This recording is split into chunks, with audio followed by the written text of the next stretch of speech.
Olá, sejam todos muito bem-vindos para mais esse dia de leitura de Como Criar um Novo Eu.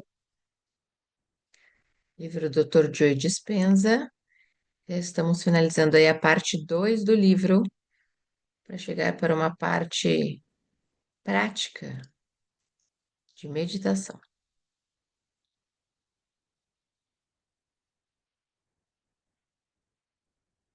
Então vamos para mais esse dia.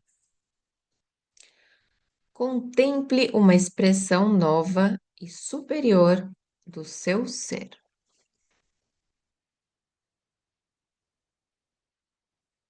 Vamos agora avançar mais um pouco.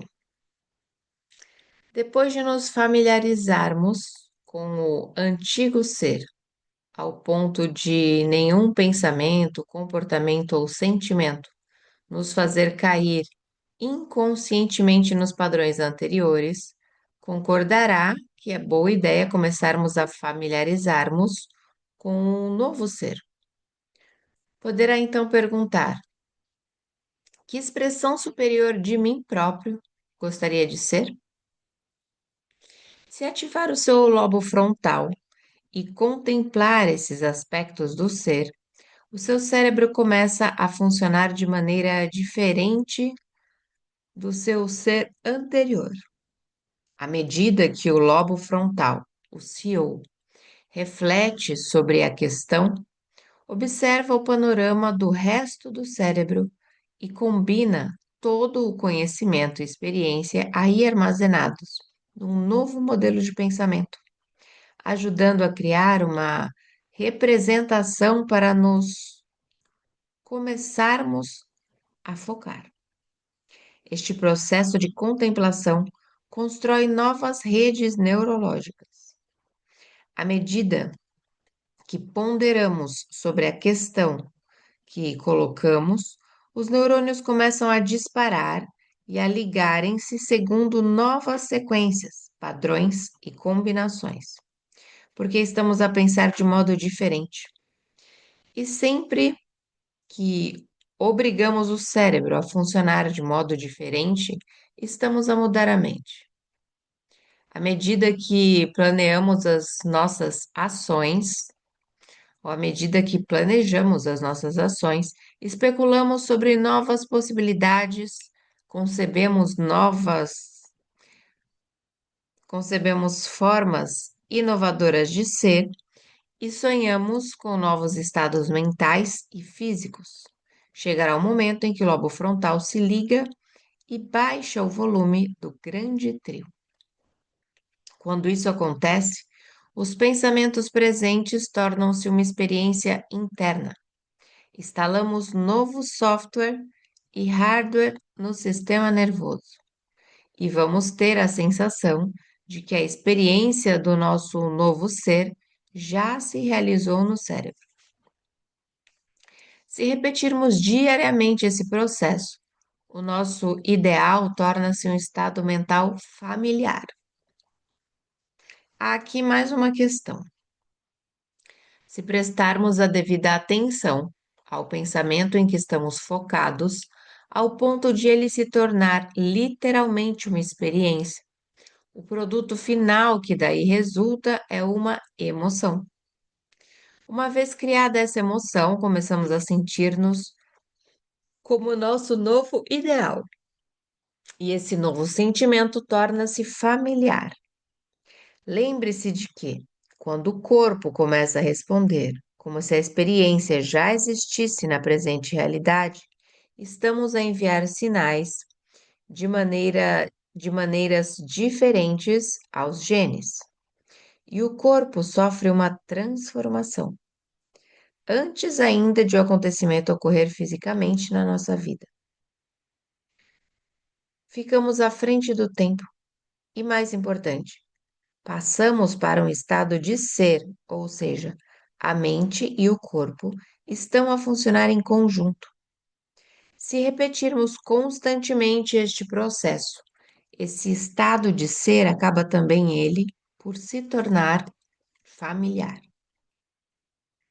Se conseguirmos manter este estado alterado da mente e do corpo, independente do ambiente exterior e das necessidades emocionais do corpo, e superior ao tempo, algo diferente deverá manifestar-se no nosso mundo.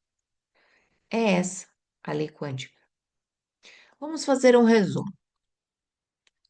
De acordo com o nosso modelo de meditação, só tem de se focar na pessoa que é e não quer continuar a ser, até a conhecer tão bem os pensamentos, comportamentos e emoções que é capaz de desativar essa mente e deixar de enviar sinais para os mesmos genes de sempre, da mesma maneira de sempre. A seguir, tem de se focar na pessoa que pretende ser, contemplando-a com determinação. Com isto, consegue ativar novos níveis mentais e condicionar emocionalmente o corpo, até esse novo eu se tornar uma segunda natureza. É isso a mudança. Uma outra definição de meditação: cultivar o ser.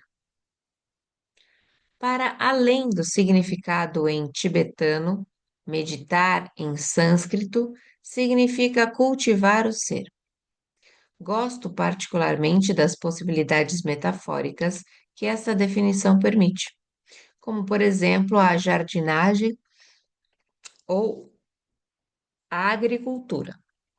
Quando cultivamos o solo, resolvemos a camada de terra compacta, revolvemos a camada de terra compacta há algum tempo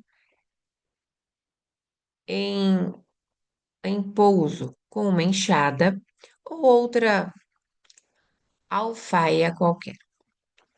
Deixamos exposto o substrato e nutrientes novos, que ajudam as sementes a germinar e os rebentos novos a ganhar raiz. O cultivo pode também exigir que arranquemos plantas da colheita anterior, tratemos das ervas que passaram despercebidas e removamos pedras que vieram à superfície através da triagem natural. As plantas da colheita anterior podem representar as criações do nosso passado, derivadas dos pensamentos, ações e emoções que definem o nosso antigo ser. As ervas podem significar atitudes, convicções ou percepções sobre nós próprios, que estão a minar subconscientemente o nosso esforço e de que não nos demos conta porque estávamos demasiado distraídos com outras coisas.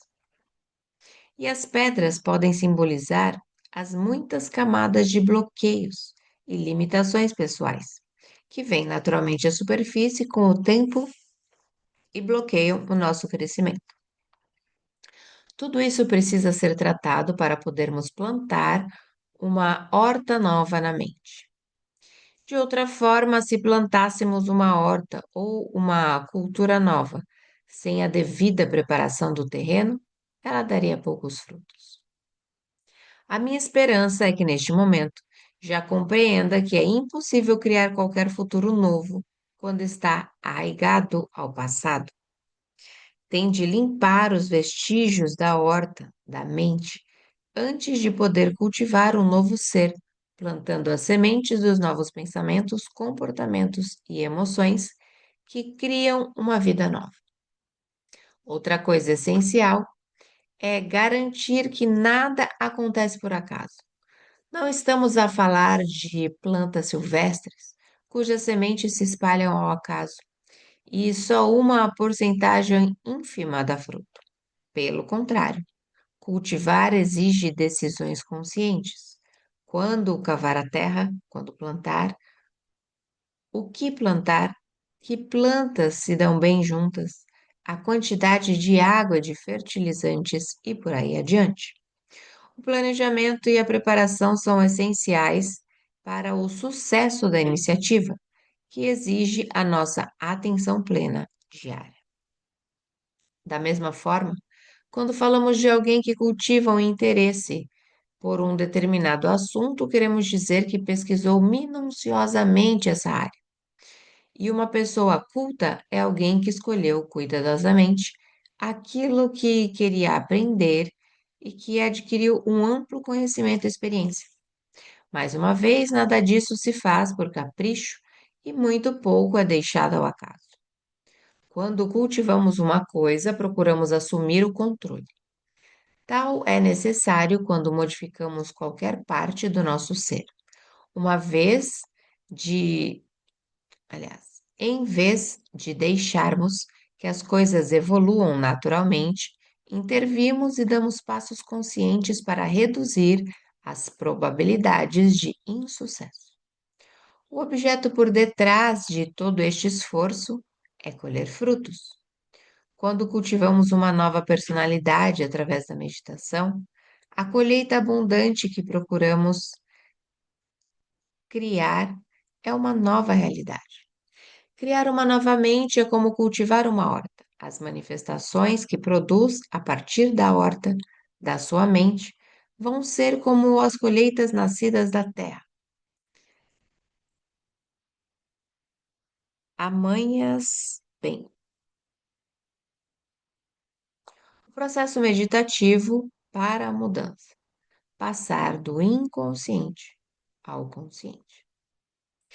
Para resumir, o processo meditativo tende a acabar com o hábito de ser o mesmo de sempre e reinventar um novo ser. Tende a abandonar a sua mente e criar uma nova. Podar as ligações sinápticas e fomentar ligações novas. Esquecer as emoções do passado e recondicionar o corpo para uma nova mente e novas emoções. Libertar-se do passado e criar um novo futuro. O modelo biológico da mudança. Passado familiar e o novo futuro. Passado familiar. Desaprender, acabar com o hábito de ser você mesmo. Podar as ligações sinápticas. Desativar e desligar. Desaprender uma emoção no corpo, abandonar a mente, familiarizar-se com o antigo ser, desprogramar, viver no passado, energia antiga. No novo futuro, vamos reaprender, reinventar um novo ser, plantar novas ligações, ativar e ligar, recondicionar o corpo para uma nova mente, emoção, criar uma nova mente, familiarizar-se com um novo ser, reprogramar, criar um novo futuro, energia nova. Figura 8A. O modelo biológico da mudança implica transformar um passado familiar em um novo futuro. Vamos olhar mais de perto para alguns dos elementos deste processo. Evidentemente que, para não deixarmos passar despercebido qualquer pensamento ou sentimento que não desejamos experimentar, temos de desenvolver uma grande capacidade de observação e concentração. Nós humanos temos uma capacidade limitada de concentração e de receber informações, mas conseguimos ser muito melhores do que normalmente somos no nosso estado mais inconsciente. Para acabarmos com o hábito de sermos nós próprios, convém escolhermos um traço, uma propensão ou uma característica e focarmos a nossa atenção nesse aspecto isolado do nosso ser que pretendemos mudar. Por exemplo, podemos começar por nos perguntar: quando estou zangado, quais são os meus padrões de pensamento? O que digo aos outros e a mim próprio? Como reajo? Que outras emoções despontam na minha fúria? Como se manifesta a fúria no meu corpo? Como posso tomar consciência do que desencadeia a minha fúria e mudar a minha reação? O processo de mudança exige primeiro desaprendizagem e depois aprendizagem. Esta última corresponde à função de acionar e criar ligações no cérebro, enquanto a primeira representa os circuitos, que são aparatos. Quando deixamos de pensar da mesma maneira, quando inibimos os nossos hábitos e interrompemos dependências emocionais, o antigo ser começa a ser neurologicamente podado. E se todas as ligações entre as células nervosas constituem uma memória, à medida que esses circuitos são desmantelados, as memórias do antigo ser desaparecem com eles. Quando pensamos na nossa vida anterior e em quem costumávamos ser, é como se tratasse de outra vida. E onde ficam então guardadas essas memórias? Serão entregues à alma como sabedoria? Aliás, esse último não é uma pergunta, né? Uma afirmação. Essas memórias serão entregues à alma como sabedoria. Quando essas memórias e sentimentos, que costumavam enviar sinais ao corpo, são interrompidos pelo nosso esforço consciente, a energia dessas emoções limitadas é liberada para o campo e passamos a dispor de energia para conceber e criar um novo destino. Quando utilizamos a meditação como um meio para a mudança, quando nos tornamos conscientes e atentos, quando sabemos e queremos fazer o que é preciso para erradicar um traço indesejável e cultivar outro desejado, estamos a fazer o que os místicos têm vindo a fazer há séculos. E muito embora eu assuma uma abordagem claramente biológica à mudança, foi precisamente o mesmo que os místicos fizeram. Simplesmente utilizaram uma terminologia diferente para descrever o processo. O resultado é o mesmo: acabar com a dependência do corpo, do ambiente e do tempo. Só quando fizermos essa reparação é que conseguimos mudar. Só quando somos superiores ao grande trio é que nos tornamos realmente independentes dele e recuperamos o domínio sobre o nosso modo de pensar e de sentir no dia a dia. Há demasiado tempo que executamos programas inconscientes que nos têm controlado. À medida, a meditação permite-nos assumir de novo o controle. A consciência vem primeiro, reconhecendo quando e como essas respostas programadas tomam conta do essencial. Quando passamos do inconsciente para o consciente, começamos a eliminar o fosso entre quem apresentamos ser e quem realmente somos. As ondas do futuro. Uma vez que o conhecimento é, como já vimos, o precursor da experiência, ter um ter um entendimento básico do que acontece no cérebro durante a meditação vai ser-lhe muito útil quando começar a aprender e a experimentar o processo meditativo da parte 3 e que estamos quase a chegar. É provável que saiba que o cérebro é eletroquímico por natureza. Quando as células nervosas disparam, tocam elementos com trocam elementos com cargas elétricas que produzem campos eletromagnéticos. Uma vez que é possível medir a atividade elétrica do cérebro, esses efeitos podem fornecer-nos informações valiosas sobre o que estamos a pensar, sentir, aprender, sonhar e a criar, sobre a forma como processamos a informação. A tecnologia mais utilizada pelos cientistas que para gravarem a evolução da atividade física ou da atividade elétrica do cérebro é o eletroencefalograma, EEG. A ciência revelou uma ampla gama de frequências de ondas cerebrais no ser humano, onde níveis muito baixos de atividade durante o sono profundo, ondas delta, passando por um estado crepuscular, onde o sono profundo e a vigília teta. Um estado criativo e imaginativo, alfa. Consequências mais elevadas durante o pensamento consciente, ondas beta, até as mais altas frequências, ondas gama, verificadas em estados e consciências elevados. Para melhor compreender essa jornada pela meditação, vou dar-lhe uma perspectiva geral de como cada um desses estados se relaciona consigo. Depois de aprender o que são todos esses domínios, vai ficar mais apto a reconhecer quando está no estado de ondas cerebrais em que o ego tenta em vão modificar o ego. Deus é minha testemunha que já passei por isso. E quando está no estado de ondas cerebrais, que é o terreno fértil para uma verdadeira mudança, à medida que as crianças crescem, as frequências predominantes do cérebro evoluem de delta para teta, alfa e depois beta.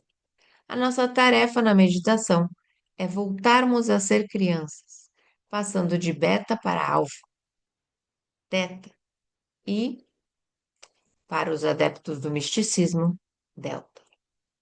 Por isso, entender a evolução das alterações das ondas cerebrais durante o desenvolvimento humano pode ajudar a desmistificar o processo de como experienciamos a meditação. E ficamos por aqui em mais esse dia de leitura maravilhosa, chegando aí ao final do capítulo 2, né? Estamos nos aproximando. E se você nos acompanhou até aqui pela primeira vez, mais uma vez seja muito bem-vindo. Aproveite e se inscreva nesse canal, deixe seu like e acesse a playlist desde o início. E se você quer estar conosco diariamente ao vivo e após a leitura, conversar sobre o que foi lido e participar dos nossos experimentos, deixe o seu WhatsApp nos comentários. Sou Vanessa Luz, um beijo no seu coração e nos encontramos por aqui numa próxima leitura.